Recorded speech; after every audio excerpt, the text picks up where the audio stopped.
وہ خاتون اس وقت آکسفورڈ یونین کی صدارت کا الیکشن لڑ رہی تھی اور عمران خان آکسفورڈ کے مارگریٹ ہال میں بے نظیر کا خطاب سننے جایا کرتے تھے اور یہیں سے دونوں کی جان پہچان ہو گئی۔ ایک برطانوی صحافی کرسٹوفر سٹینفورڈ کے مطابق بے نظیر عمران خان سے متاثر تھیں اور انہوں نے ہی عمران خان کو لائن آف لاہور یا شیر لاہور کا خطاب دیا تھا۔ بہرحال آکسفورڈ نے عمران خان کی زندگی میں کافی تبدیلیاں پیدا کی۔ کرکٹ کا شوق انہیں پہلے سے تھا اور صرف 18 سال کی عمر میں پاکستان کے لیے ٹیسٹ ڈیبیو بھی وہ کر چکے تھے، لیکن انگلینڈ میں عمران خان نے کاؤنٹی کرکٹ کھیلنا شروع کی۔ انہوں نے واسٹرشائر کاؤنٹی کی نمائندگی کی، جہاں ان کی فاسٹ بولنگ نے سب کی توجہ حاصل کی اور یہی ان کا کھیل محض شوق نہیں رہا بلکہ پیشہ وارانہ سمت اختیار کر گیا۔ ان کا یہ شوق پاکستان آنے تک برقرار رہا۔ وہ صرف ٹیم کے کھلاڑی نہیں بلکہ ٹیم بلڈر بننا چاہتے تھے۔ انہیں معلوم تھا کہ ٹیم کیسے بنائی جاتی ہے۔ سپورٹس، سیاست، پولیس، فوج، کارپوریٹ سیکٹر ہو یا میڈیا اور صحافت، کامیاب تو وہی ہوتا ہے نا جو اچھی ٹیم بناتا ہے، اور یہ راز عمران خان نے پا لیا تھا۔ انہوں نے اچھی ٹیم بنانے پر بھی کام شروع کر دیا تھا اور وہ اس سلسلے میں کسی جونیئر سینئر کی پرواہ نہیں کرتے تھے، جس پر ان کے بہت سے سینئرز ان سے ناراض بھی ہوئے، بلکہ ان پر تو ان کے کزن ماجد خان کا کریئر خراب کرنے کا بھی الزام لگایا جاتا ہے جو انہیں کرکٹ میں لے کر آئے تھے۔ لیکن عمران خان کا یہ اصول تھا کہ وہ میرٹ پر کوئی سمجھوتا نہیں کرتے تھے۔ 1981 میں وہ کرکٹ ٹیم کے کیپٹن بنے اور یہیں سے انہوں نے ورلڈ کپ جیتنے کی کوششوں کا آغاز کر دیا۔ انہوں نے بھرپور محنت کی اور کئی ٹیموں کو ہرایا، لیکن 1984 کے شروع میں ان کی والدہ شوکت خانم کو کینسر کی تشخیص ہو گئی۔ اس خبر نے عمران خان کے پیروں تلے زمین ہی نکال دی۔ یہ ان کی زندگی کے بدترین لمحات تھے۔ ایک بیٹے کے لیے اپنی والدہ کو تکلیف میں دیکھنا انتہائی مشکل تھا۔ لاہور میں علاج کی سہولتیں نہیں تھیں اور لندن جا کر علاج کے لیے وہ تیار نہیں تھیں۔ تاہم بیٹے کے اصرار پر وہ لندن چلی تو گئیں اور ان کا علاج شروع ہوا۔ پھر ایک دن عمران خان کو وہ خبر ملی جس نے ان کی زندگی کو بدل کر رکھ دیا، اور یہ خبر نہیں، ایک آگ کا گولا تھا جو ان کے کانوں کے پار ہوا تھا۔ خبر سنانے والے نے بس اتنا کہا تھا کہ آپ کی والدہ اب اس دنیا میں نہیں رہی، لیکن خبر سنانے والے کو یہ معلوم نہیں تھا کہ وہ عمران خان کو اس کی آدھی دنیا اجڑنے کی خبر سنا رہا ہے۔ اس سے پہلے جب لاہور میں شوکت خانم شدید تکلیف میں مبتلا تھیں اور ڈاکٹرز بے بس تھے تو ہاسپٹل میں ہی عمران خان نے چیخ کر کہنا شروع کر دیا تھا کہ میں یہاں کینسر ہاسپٹل بناؤں گا، اور یہیں سے کینسر ہاسپٹل کی تعمیر ان کا جنون بن گیا۔ وہ 1983 اور 1987 کا ورلڈ کپ نہیں جیت سکے اور کرکٹ کو خیر بات کہہ دیا۔ انہیں کئی لوگوں نے کرکٹ سے ریٹائرمنٹ کا فیصلہ واپس لینے پر راضی کرنے کی کوشش بھی کی، لیکن وہ راضی نہ ہوئے۔ پھر اس وقت پاکستان کی ایک طاقتور ترین شخصیت نے عمران خان سے ریٹائرمنٹ کا فیصلہ واپس لینے کی درخواست کی۔ بالآخر انہوں نے ریٹائرمنٹ کا فیصلہ واپس لے لیا، اور یہ درخواست کرنے والے کوئی اور نہیں بلکہ پاکستان کے طاقتور ترین صدر جنرل ضیاء الحق تھے۔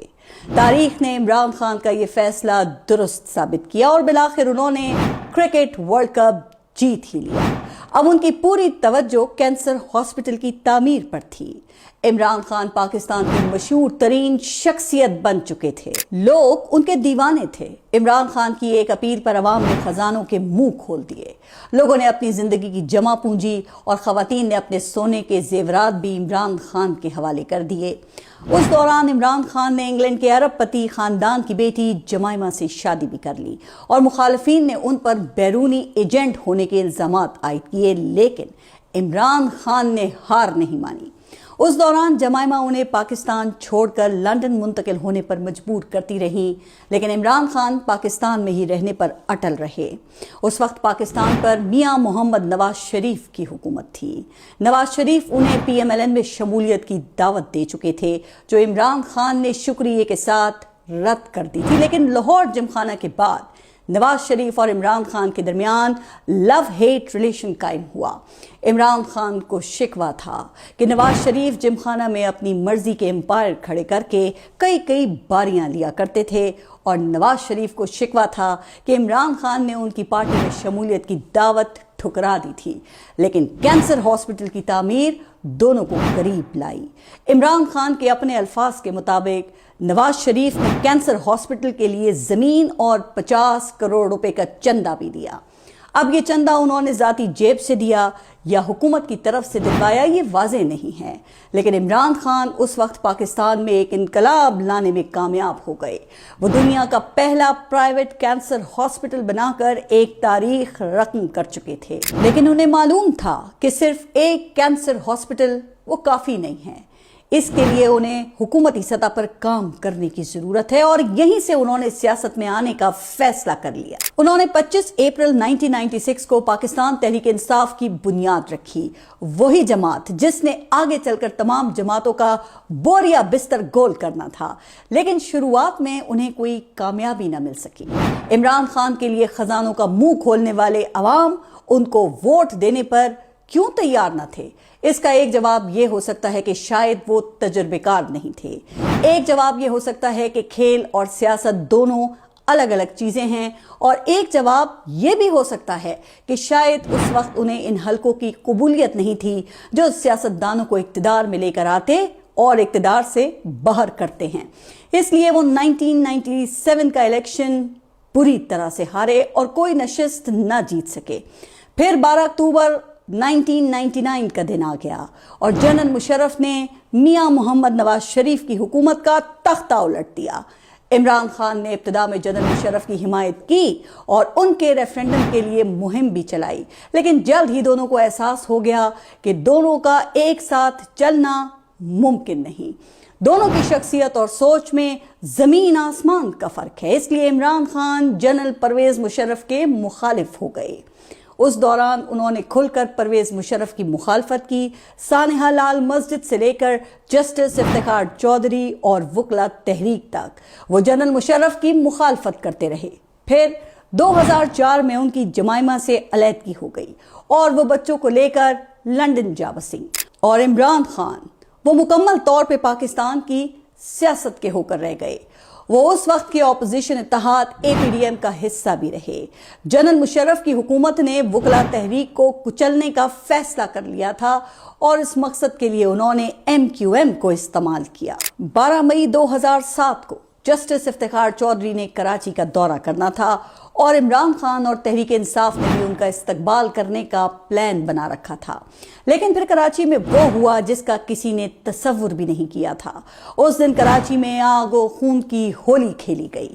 الطاف حسین کے حامیوں نے اپوزیشن کے کارکنان پر کھلے عام فائرنگ کی اور درجنوں لوگ لقمہ اجل بن گئے۔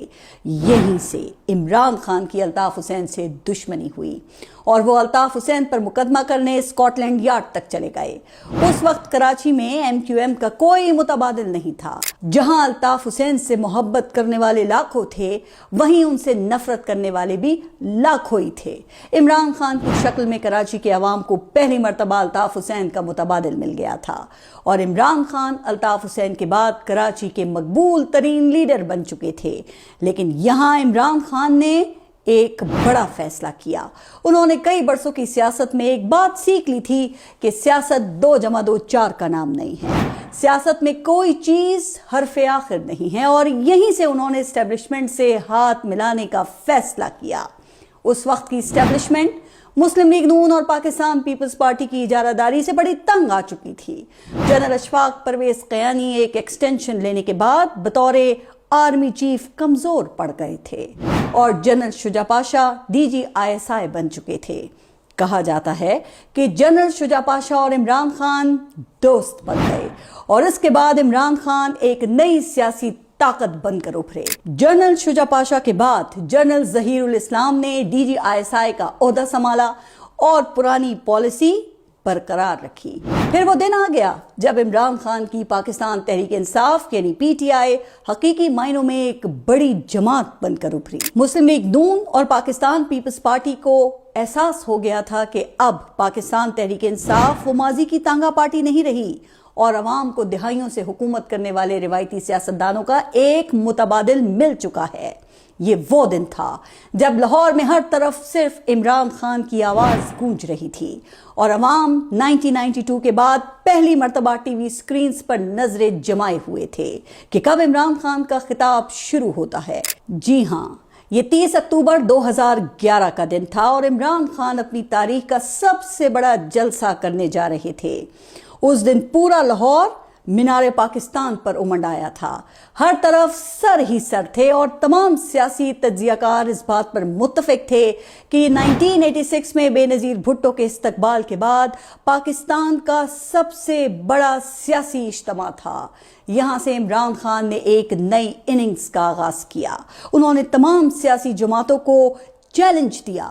اب وہ پاکستان کی سیاست کے کیپٹن تھے اور ان کے ہاتھ میں کرکٹ کے بجائے سیاست کا بلہ تھا جو ان کی جماعت کا انتخابی نشان بھی تھا۔ وقت بدلا، میدان بدلا، مگر مقابلہ وہی رہا۔ اب سامنے گیند باز نہیں تھے، سامنے مفادات کا جال تھا، اقتدار کے ایوان تھے اور ایک ایسا نظام تھا جو صرف سر جھکانے والوں کو ہی قبول کرتا ہے۔ عمران خان نے 2013 کا الیکشن لڑا لیکن اپنی نا تجربے کاری کی بنا پر وہ ہار گئے، یا پھر ابھی تک وہ مقتدر حلقوں کو اس طرح قبول نہیں تھے۔ بہرحال عمران خان نے اپنی شکست کو قبول نہیں کیا اور میاں محمد نواز شریف پر دھاندلی کا الزام لگا کر 4 حلقے کھلوانے کے لیے مہم شروع کی۔ اس دوران انہوں نے 2014 میں ڈی چوک پر مشہور زمانہ دھرنے بھی دیے۔ تو یہ وہ تمام تفصیلات ہیں جن سے جین زی اچھی طرح واقف ہے، کیونکہ انہوں نے یہ سب کچھ ہوتے ہوئے اپنی آنکھوں سے دیکھا ہے۔ اس لیے زیادہ ڈیٹیلز میں جائے بغیر اب اس بات پر آتے ہیں کہ کس طرح عمران خان نے 2013 سے 2018 تک روایتی سیاستدانوں پر تابڑ توڑ حملے کیے۔ وہ 45 ڈگری گرمی سے 0 ڈگری کی سرد راتوں میں بھی جلسے کیا کرتے تھے۔ وہ ایک دن میں سینکڑوں کلومیٹرز کا سفر کرتے اور ہزاروں لاکھوں کے اجتماعات سے خطاب کرتے، جبکہ دیگر سیاسی جماعتیں صرف ڈرائنگ رومز کی سیاست تک ہی محدود تھیں۔ جبکہ عمران خان مسلسل عوام سے رابطے میں تھے، لیکن اس کے بعد عمران خان نے ایک اور خطرناک ہتھیار کو سیاست میں آزمانے کا فیصلہ کیا اور ساری توجہ اس پر لگا دی۔ انہوں نے نوجوانوں پر مشتمل پروفیشنلز اور والنٹیئرز کی ایک بہترین ٹیم کھڑی کی جو اس ہتھیار کے استعمال سے اچھی طرح سے واقف تھے۔ عمران خان جلد ہی پاکستان میں اس ہتھیار کے واحد کھلاڑی بن گئے۔ یہ وہی ہتھیار ہے جس پر میں ابھی آپ سے مخاطب ہوں۔ جی ہاں، سوشل میڈیا۔ سوشل میڈیا کا ہتھیار جس نے عمران خان کو عمران خان سے مانسٹر عمران خان بنا دیا۔ یہاں ان کے مقابلے میں دور دور تک کوئی نہیں تھا۔ وہ ٹی وی، یوٹیوب، فیس بک، ایکس، حتیٰ کہ ٹک ٹاک پر بھی چند سیکنڈز کی ویڈیو کی صورت میں ہر نوجوان، بوڑھے، مرد، عورت اور بچے کے اسمارٹ فون پر تھے، جبکہ دوسری سیاسی جماعتیں اپنی روایتی دنیا میں ہی گم تھیں۔ اس دوران عمران خان نے ایک بڑا متنازع فیصلہ کیا اور وہ بشرا بی بی سے نکاح تھا، جس پر آگے چل کر ان پر عدت جیسا بیہودہ مقدمہ بھی قائم کیا گیا۔ اس کا ذکر کرنا بھی ہماری نظر میں اخلاقیات سے گری ہوئی حرکت ہے۔ ایک خاتون کے کردار سے لے کر ان کی ذاتیات کو جس طرح میڈیا پر اچھالا گیا، وہ کم از کم میری نظر میں تو تمام خواتین کے منہ پر تماچا ہے۔ اچھا، اب ذرا اس سے پہلے 2018 پہ آتے ہیں، جب 2018 کا الیکشن آ گیا، آر ٹی ایس بیٹھا، دھاندلی کے الزامات لگے اور عمران خان وزیر اعظم بن گئے، اور اس وقت دور دور تک ان کا کوئی مقابل نہیں تھا۔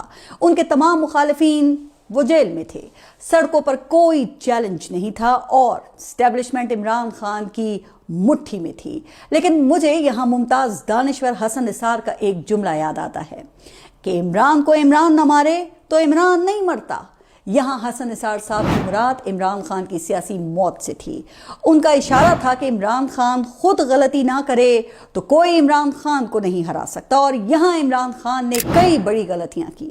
ہمیشہ میرٹ پر ٹیم سلیکٹ کرنے والے عمران خان نے پنجاب میں عثمان بزدار اور خیبر پختونخوا میں محمود خان جیسے نااہل لوگ مسلط کر دیے۔ عمران خان کے ارد گرد پرانے روایتی سیاستدان جمع ہو گئے۔ معیشت جیسا اہم قلمدان حفیظ شیخ جیسے ٹیکنوکریٹ کے ہاتھ میں دے دیا، جو پاکستان پیپلز پارٹی کے دور حکومت میں بھی معیشت کی تباہی میں اپنا حصہ ڈال چکے تھے۔